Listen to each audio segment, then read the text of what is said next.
Bonjour Monsieur Claude-Alain Bossens, vous êtes représentant de l'assurance Helvetia.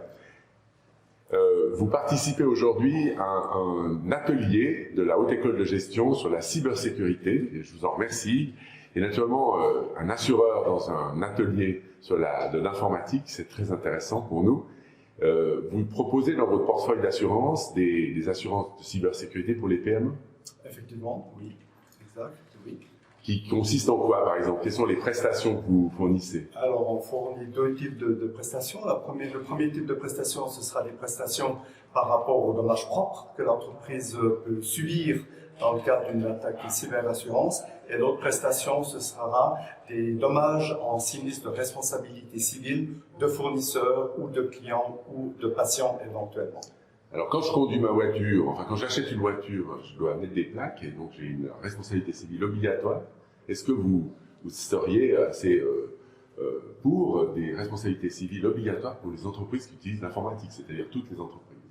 Alors dans ce cadre-là, ce n'est pas les assureurs qui vont le décider, ce sera le législateur qui va le décider. Donc je ne peux pas me prononcer par rapport à ce point-là, mais je dirais que c'est vraiment une prise de conscience des entreprises que d'être assuré dans le cadre des cyberattaques.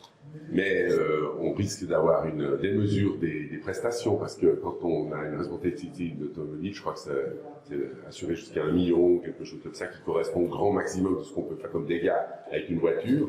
Et dans l'informatique, ça pourrait être des sommes immenses. Alors, en termes de responsabilité civile, vous avez raison que dans l'assurance voiture, il faut assurer 10 millions, parce qu'on aura un dommage corporel et également des dommages matériels.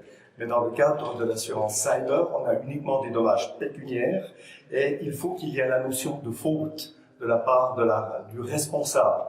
Donc une entreprise ne sera pas responsable si elle a pris toutes les mesures de sécurité informatique suffisantes. Et cette preuve-là, il faut encore l'admettre et pouvoir la faire passer au niveau de la responsabilité. Donc au niveau des sommes d'assurance, il y a certes la probabilité dans le cas des sinistres assez grand, des sommes d'assurance relativement modestes. Il n'y a pas besoin d'avoir des sommes d'assurance de millions comme dans le cadre d'une assurance responsabilité civile entreprise par exemple. Alors, dernière question à l'expert que vous êtes. Vous mesurez comment l'état de protection des PME de notre pays? Alors, dans le cadre d'une analyse de risque que nous faisons pour évaluer une entreprise, nous avons des questionnaires.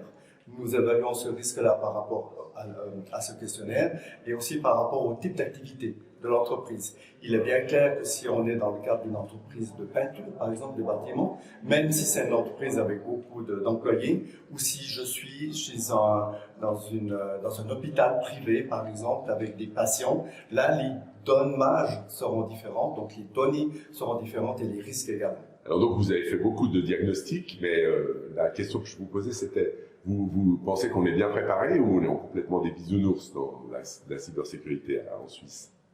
Alors, les professionnels travaillent bien, les informaticiens travaillent bien, les assureurs viennent avec des produits, là il n'y a pas de souci, mais la prise de conscience des PME n'est à l'heure actuelle pas suffisamment approfondie, n'est pas suffisamment présente. C'est plutôt rassurant, vous dites qu'on a des professionnels qui travaillent bien, mais donc ils vont faire le travail et puis petit à petit le degré de prise de conscience va augmenter.